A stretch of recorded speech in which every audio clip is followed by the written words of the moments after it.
We got both of our rear flares fully installed now. This thing's pretty much ready to go to paint as soon as our hood comes in. Once our hood comes in, we can get that installed, get this thing sent off to paint, and hopefully get it back relatively quick, because we got a tune potentially in like a week and a half, 2 weeks, so I'd like to try to get this car wrapped up ASAP.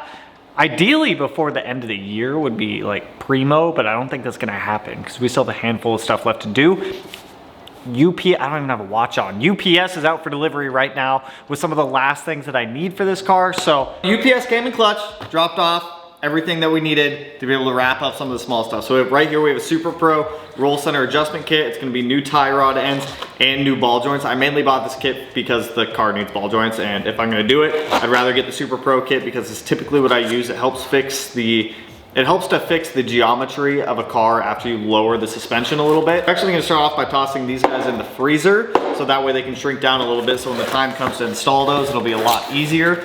Here we have a Super Pro cross-member bushing set. The stock ones are just blown out old. Same with the rear shifter bushing. I thought that I got one of these when I did the short shifter and everything like that. Turns out I didn't. This is gonna be quite a pain in the butt to be able to get in there. I also got 2 brand new OEM inner axle seals for the axles, 2 brand new axle nuts. I had to bring over my T70. And then we're also gonna be doing a transmission service, getting all the old fluid out and replacing it with some new fluid just because we don't know how old it is.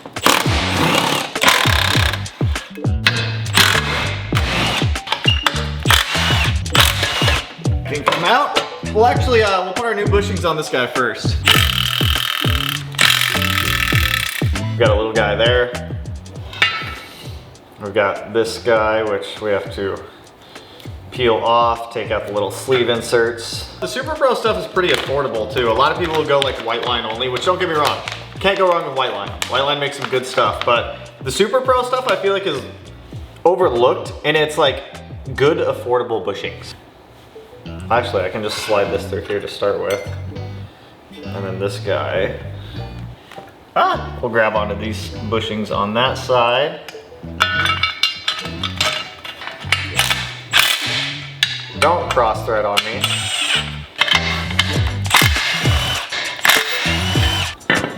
Come up from the bottom.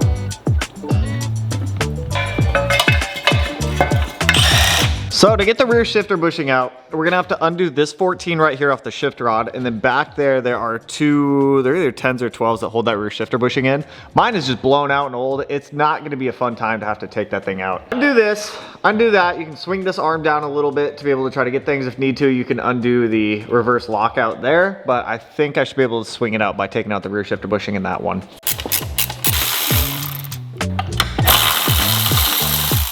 What if I stick like a flathead in there? It's coming out, it's coming out, it's coming out. I can see it's coming out. Okay. That's progress. It's just getting it now off. Look at that, old one's out. Dope.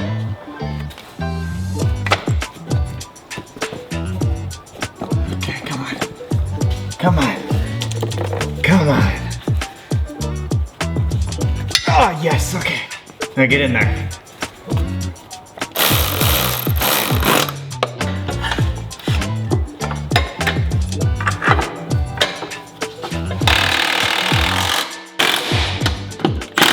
That was one of the less fun installs, I think, but we have our aftermarket rear shifter bushing in, which is not blown out.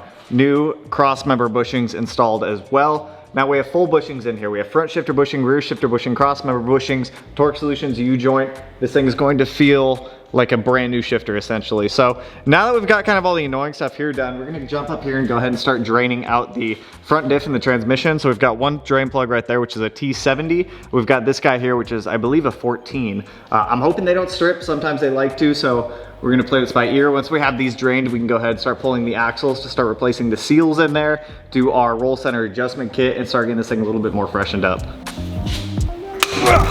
Oh!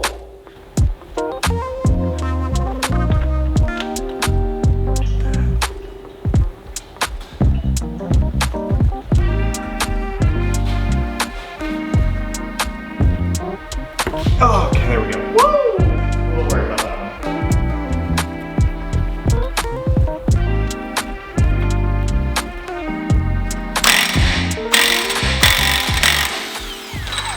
We gotta come in here, undo that lower ball joint there, undo this 19 here. We need to remove that ball joint. Once the ball joint's out, I'll probably disconnect this ABS line so that way we can just swing this whole hub out of the way over here.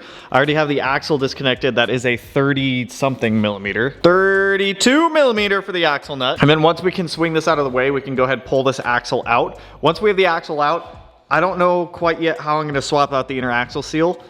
I think I'm gonna have to try to hook it and pull it out, because these, well, I don't know. That'll be a problem for later. So for now, let me start by getting kind of the ball joint stuff off. This outer tie rod can also come off because that is getting replaced with a new one. So we can go ahead and pull that off also and just kind of set that aside.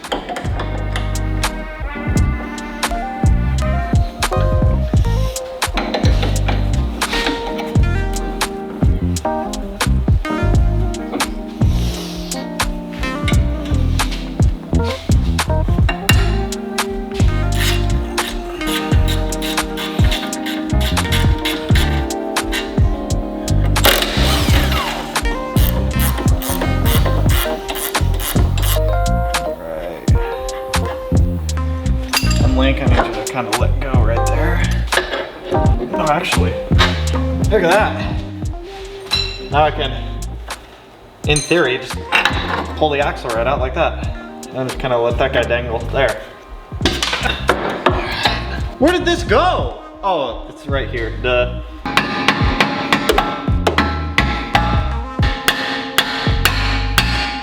There it is. Old ball joint. Oh yeah, dude, look how compressed and like done that thing was. Probably the original ball joint still. One out. Well, that seems freaking easy enough, dude. The seal is right there on the outside. So we'll just pop that seal out, put the new seal in. From there, we'll get the ball joint recessions cleaned out. Just kind of clean them up with a little bit of Scotch-Brite there. Get everything reinstalled, and then this side will be done, and then we can jump over to the other side. That's not bad at all. I was really expecting that axle seal to be in there deeper, but I guess not. I don't really know the best way to get this out, so I think I'm just gonna kind of go for it here.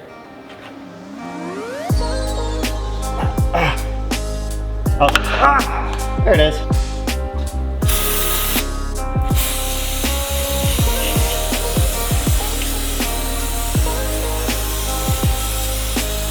Oh, brake clean in the eye. All right, so.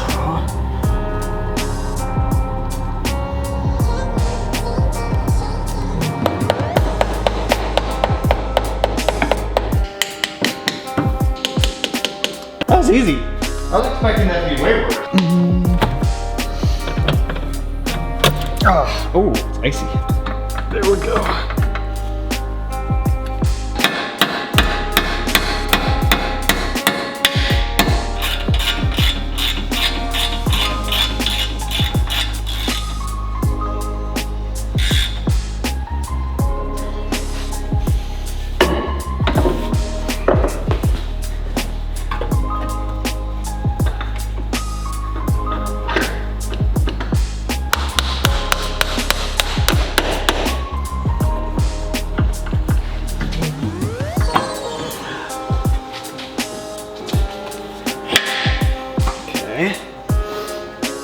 Now for the ball joint.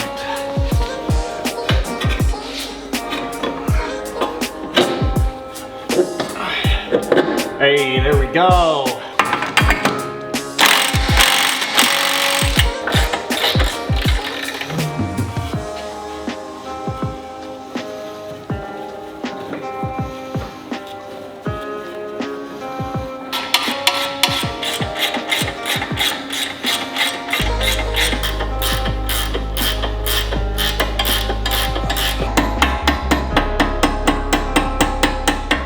This side pretty much wrapped up at this point. We have cotter pins, everything's tightened down. We have our new tie rod ends here. This thing will need to go get aligned because a lot of the suspension has been changed, but new lower ball joints, outer tie rod, inner axle seal, new axle nut, and make sure you crush those down when you do replace them because there is a small divot on them for like, I guess, quote unquote crushing. So one side done, took me about 45 minutes filming, so not too bad. I'm gonna jump over here. We're gonna do the exact same thing on that side that we did to this side to refresh everything and get it all nice and good again. So that way we can hopefully go drive this thing today because I have like maybe 2 hours of daylight left and I'd like to go at least try to drive it. I need to grab a driving log for Josh anyways.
was really not as bad as I was expecting it to be. I was expecting it to be way worse. It really wasn't too bad. So now we got to fill up the transmission with new fluid. I picked up some Valvoline 7590 from the auto parts store on the way over here. So we're just gonna fill it through the top of the dipstick tube up there. We can just go from up there and fill it up like that. I'm gonna toss the wheels back on. We'll get it tossed on the ground, fill this thing up. On pre-07, so 04 to 07 STIs, they have a dipstick for the transmission. 08 plus, they do not have it, so you're gonna have to fill it up from the bottom. So if you come back here and you look right down there, you'll see, if I can get all these hoses out of the way, you'll see that little yellow cap right here where my hand is on it, and then you can just go ahead and, come on, let go, let go. Dipstick. So we're gonna fill it up from the dipstick. So I'll just set that right there for now. So there's 2 drain plugs on this, but there's only 1 fill. So it'll fill up both sides of it. So it's gonna be a little over 4 quarts. So I've got that left over from the RX-7, which is about 0.4 quarts. 1 quart, 2 quart, 3 quart, 4 quart. So I'm just gonna put all 4.3 in, and we should be good on transmission fluid in this thing. So we get that filled up. Hopefully we have no more leaky axle. We got brand new axle seals in there, so they shouldn't be leaking at all. If it does leak, I'm gonna sell you. I'm just joking, I'm not gonna do it. Just don't leak. Oh, I wish it was a little bit longer, but I mean, technically, I guess that will work. I just gotta be a little bit careful with how I pour. Well, already spilled. All right, well, we'll just let that kind of chill right there. 2 bags down. All right, bag number 3, done. All right, last one. Why is there a puddle? Where'd you come from? Why are we doing the leak? I see you. Where? Is that just from me spilling? Oh, that's totally from me spilling. Let me spray it all brake clean. Get out of here, drip all over the floor. I gotta mop anyways. Ah! May the power of Christ compel you! So I'm a little curious to see if I fix the rear diff temp light that was on the dash. There was so much crap built up in the electrical ground that goes from the diff, or from the harness to the diff, that I don't think it was even making a connection anymore, which was causing the light to go on. I may have to clean it some more because the actual electrical connection for the temperature sensor is pretty nasty still. So if the light's still on, then I'll go back under there and we'll try cleaning them again. But I'm fairly confident that the temperature light on the dash is due to the wiring just being so gross. Now the other problem that we still have is the battery light and the handbrake light being on the dash. So 9 times out of 10 from what I've seen, it's not actually the alternator, it's something in the wiring harness or a ground or something like that. So before I go spending $500 on an OEM alternator because I'm a whore for OEM part, we'll do a little bit of testing, but I wanna turn it on, see if we fix the rear diff temp light. If that's the case, then that's one more thing checked off the list, which is good. So let's turn her on. You son of a bitch, rear diff temp light. Brake light, battery light. Ah! All right, well, I already, see, why does that take so long to turn on? I'm gonna go down there again and clean up those connections, but I'm gonna let it run for a little while. See, look, e-brake up, e-brake down, brake light's still on, it should not be. So, we still have all our lights on, all of them. So before going and buying more stuff for this car, I'm gonna go ahead and see if it's the charging wires for the alternator. You see the alternator's hot.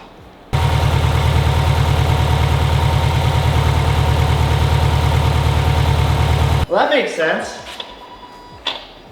I think I can confidently say it's bad alternator, a bad voltage regulator in the alternator. So alternators should only be putting out about 14 volts. It's putting out almost 16. It's like 15.7, 15.8. So it looks like I'm ordering a new alternator, which sucks because those are expensive, and since I'm an OEM whore, I'm gonna buy an OEM one.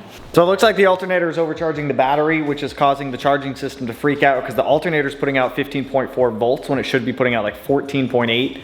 Maximum, it should be like right around 14 volts. So I'll bring my other alternator. It's crusty and it is gross, but I will do what I can to clean that thing up and put it in there because I just don't want a nasty alternator in that engine bay. I don't know, maybe I'll figure something out for it. But I do want to tighten the e-brake. I should probably just swap the e-brake shoes, but I'm gonna do it the easy way and just tighten the e-brake cable.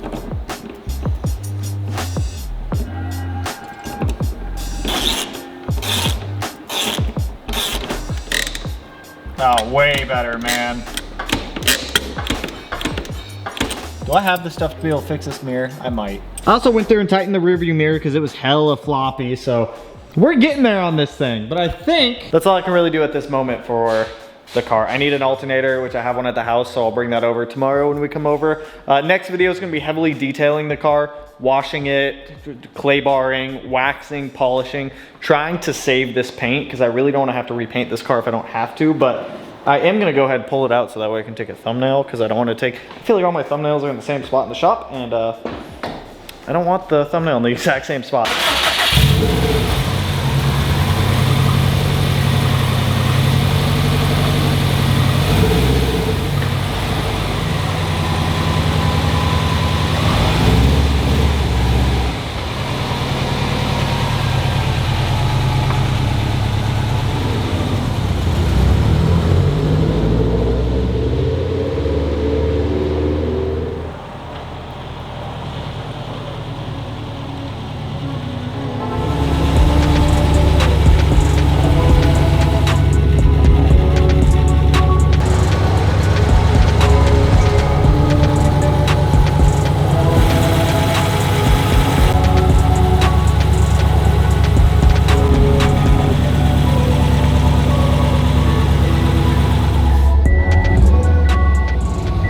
That exhaust rattle's gonna drive me nuts though.